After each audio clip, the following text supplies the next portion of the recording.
Halo semuanya, kembali lagi bersama saya Michael. Di video kali ini kita akan update keadaan market kripto dan pergerakan dalam beberapa hari terakhir ya. Kemarin saya belum sempat update. Jadi di video kali ini kita akan coba update berita terbaru juga seputar market kripto dan analisa teknikal yang saya akan coba share juga di video kali ini mengenai mungkin outlook saya ke depannya bagaimana untuk kripto secara short termnya juga ya. Jadi kalau misalnya teman-teman suka video ini, jangan lupa untuk share videonya, like ataupun subscribe. Kita coba bahas.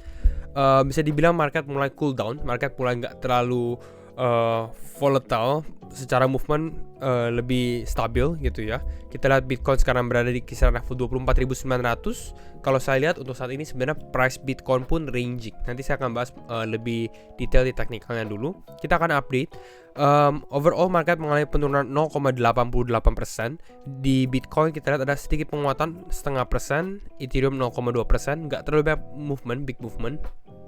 GMX naik 5,9%, ada BNB juga mengalami kenaikan 5,7%, The Graph naik 7,2%. Tapi kalau kita lihat overallnya di sini masih juga ada beberapa kripto yang mengalami penurunan. Filecoin, Maker, Kava, Conflux, Convex Finance dan beberapa kripto lainnya juga. Kita cek Fear and Greed. Fear and Greed kita di level netral gitu ya. Dan kita bisa langsung masuk ke dalam update-nya. Yang pertama adalah Arbitrum. Ya, kalau teman-teman tahu, Arbitrum ini adalah menjadi layer 2, salah satu top layer 2-nya Ethereum, dan dia belum ada tokennya gitu ya. Dan kita sempat bahas token Arbitrum tahun ini kemungkinan bakal rilis, dan ini news terbaru. Arbitrum will airdrop a governance token, ya, tokennya dia dengan tikarnya ARB ya. Arbitrum ARB dia punya token to its community members on March 23. Jadi ini akan menarik karena saya rasa banyak teman-teman juga yang eligible atau bisa mendapatkan airdropnya. Kalau teman-teman yang nggak dapat airdrop bagaimana? Berarti sudah telat sebenarnya, udah miss the chance, udah miss kesempatannya. Nanti kita cari airdrop berikutnya. Mungkin saya akan share juga peluang airdrop kalau ada possible kita bisa mendapatkan airdrop juga yang akan saya coba share. Tapi untuk Arbitrum ini sudah selesai eventnya gitu ya. Dan ini akan di airdropkan Maret 23. Oke, kita lanjut di sini ya. Ini officialnya dari Arbitrum sendiri. Arbitrum when now ya, saat ini, sekarang bisa dibilang. Lalu kita update juga berita kemarin yang cukup drastis, itulah Credit Suisse ya. Credit Suisse yang sempat bisa dibilang ada problem juga, ancaman bangkrut, nggak making profit dan lain-lainnya. Dan mereka membutuhkan bantuan dari Swiss Bank. Nah, kita lihat dulu ya. Untuk saat ini sebenarnya ini udah mulai ada resolve-nya, mulai ada cahaya. Kita bisa lihat Credit Suisse shares sold atau bisa bilang ini sahamnya naik after the company secured a 54 billion dollars atau 54 miliar dolar lifeline dari Swiss National Bank, dari bank nasionalnya Swiss. Gitu ya, untuk mendapatkan liquidity and investor confidence. Jadi mengalami kenaikan kalau kata Reuters. Tapi kita ini juga lihat ya, Credit Suisse, a bank that has lost 7.8 billion last year. Jadi dia lost 7,8 miliar dolar tahun lalu. Lalu saat ini di-rescued oleh banknya Swiss ya, Swiss National Bank, yang notabene-nya juga loss senilai 143 miliar dolar tahun lalu. Jadi memang sebenarnya not a good financial year untuk financial market di tahun 2022. Banyak yang mengalami loss juga, termasuk sebenarnya National Banknya Swiss. Credit Suisse, salah satu bank terbesar di dunia, juga mengalami hal yang sama. Karena kan kita tahu Swiss ini terkenal dengan bank-bank besarnya juga gitu ya. Kembali lagi, ini di bailout lagi. Untuk saat ini memang permasalahannya lebih karena financial market, khususnya ke bank ya. Kita lihat ada SVB, Silvergate, lalu sekarang Credit Suisse juga. Nggak tahu nextnya apa gitu ya. Namun ya memang ini menjadi concernnya juga, banking crisis di dunia juga sebenarnya ya, bukan hanya di US. Tapi sekarang mainly memang orang fokus di US, walaupun Credit Suisse sendiri memang fokusnya lebih karena di Swiss. Next up kita lihat juga ini dari CTO Larsen. Crypto is risky, dia bahas ya. Kata orang, crypto is risky. Tapi kalau kita lihat, meanwhile Credit Suisse punya performance dari tahun ke tahun, year on year. Credit Suisse, the probably most trusted bank in the world, paling dipercaya, dengan 166 tahun year of solid track record. 166 tahun loh. Is down 96.5% from the top. Turun 96,5% dari topnya. Sekarang ini $2,84. Topnya ini $70. Ini lebih parah dari ya dari bear market yang kita rasakan gitu. Ini slowly declining teman-teman. Kalau teman-teman yang bayangkan dollar cost averaging di area ini gitu ya, turun terus ya, secara downtrend gitu ya. 96,5%. Everything is risky ya. Dan kenapa kita bahas investing di Bitcoin ini lebih menarik secara risk rewardnya juga ya. Ini teman-teman lihat secara weekly-nya ya. Ini bahkan secara yearly-nya mengalami penurunan. Namun kalau teman-teman lihat Bitcoin, kita lihat weekly, kita close ininya semuanya, bentar ya. Nah ini kenapa saya bilang dollar cost averaging ini paling menarik, karena teman-teman nggak usah time the market ya. Ini kita coba ya, kita ke sini dulu. Nah ini bisa kelihatan ya, berbeda ya kalau kita lihat secara grafiknya. Ini grafiknya dari 2009 turun terus 96,5%. Bitcoin juga dari 2009 ya. Tapi mungkin secara grafik nih 2009 Oktober, bener ya, 2009 Oktober. Berbeda sekali secara grafik. Yang satu turun, yang satu grafiknya uptrend ya. Bitcoin making an uptrend ya. Jadi lebih ke arah kita mulai dollar cost averaging di saat market bisa dibilang yang mulai konsolidasi, mulai mengalami bear market. Dan kita bisa lihat Bitcoin saat ini pun ya technically lagi di dalam bear market. Kita lagi di fase-fase bear market juga. Jadi menarik untuk kita mulai dollar cost averaging, prepare untuk the next bull run seperti yang kita alami mungkin di, kalau kita secara monthly-nya ya, jadi lebih mudah.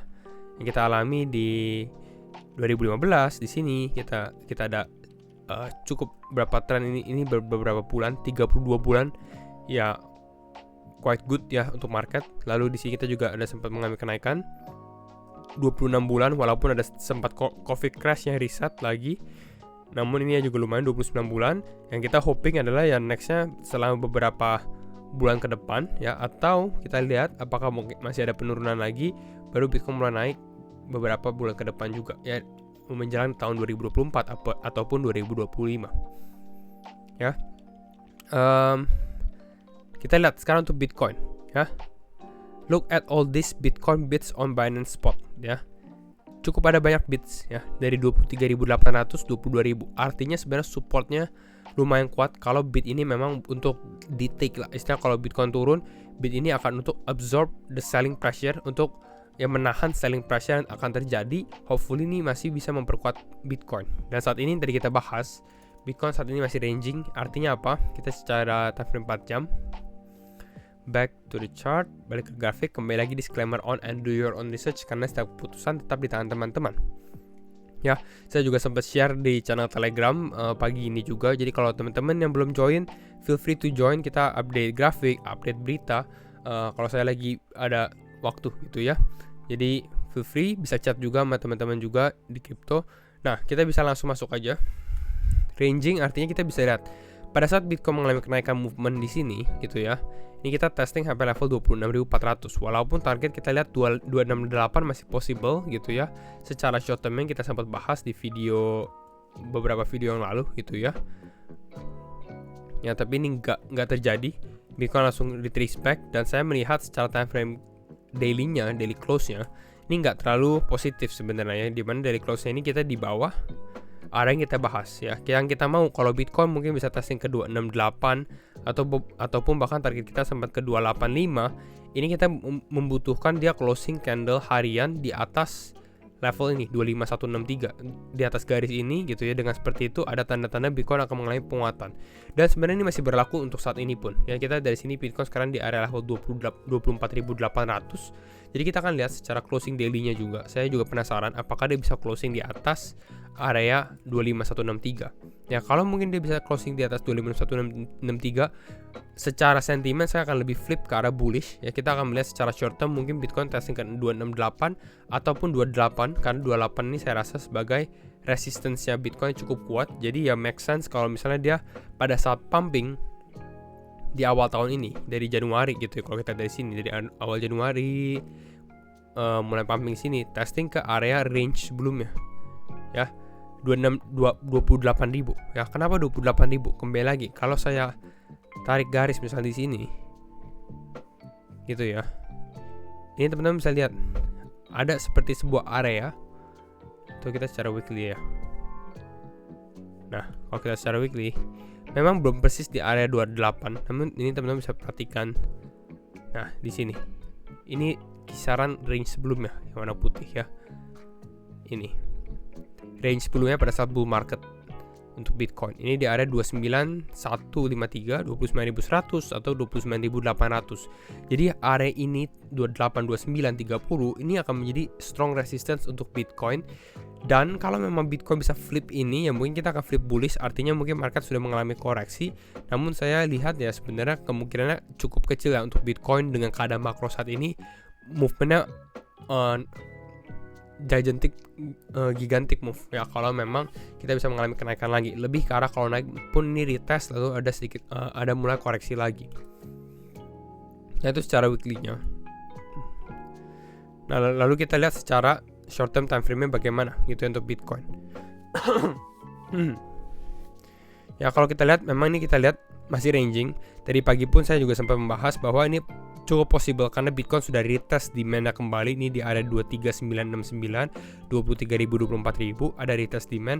Hopefully dalam beberapa jam kemudian bisa ada upside momentum, dan memang ada terjadi upside di sini beberapa persen ya, kita lihatnya 4%-an, 3%-an untuk sedikit momentum.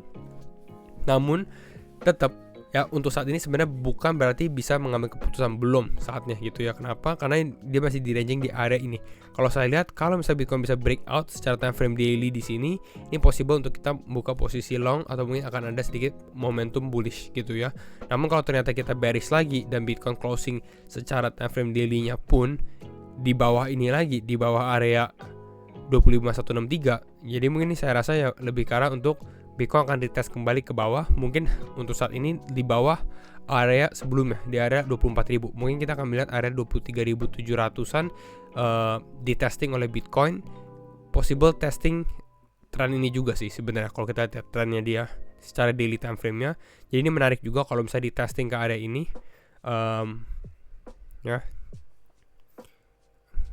ini saya bahas.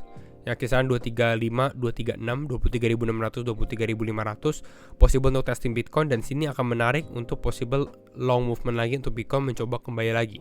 Ya, kalau dia breakdown saya rasa ini akan kita mulai membuka posisi short karena kita lihat memang ya secara momentum udah lumayan habis juga. Ya, udah exhausting. Ya, udah mulai melemah istilahnya ya. Jadi ini time frame atau kisaran analisa untuk Bitcoin secara teknikal. Kita lihat Bitcoin dominance juga. Nah, Bitcoin dominance masih going strong sebenarnya kalau kita lihat di sini, strong movement, strong upwards, bahkan naik 6% gitu ya, kembali ke level 45,75%. Ya, saya masih memantau market untuk saat ini juga. Kita lihat minggu depan juga akan ada FOMC, jadi kita akan perhatikan atau update keadaan berikutnya di market crypto. Jadi mungkin ini dulu untuk update secara berita-berita terbaru maupun outlook market crypto untuk saat ini. Dan kalau misalnya teman-teman suka video ini, jangan lupa untuk share videonya, like ataupun subscribe, dan kembali lagi thank you semua for watching and see you in the next video. Bye bye.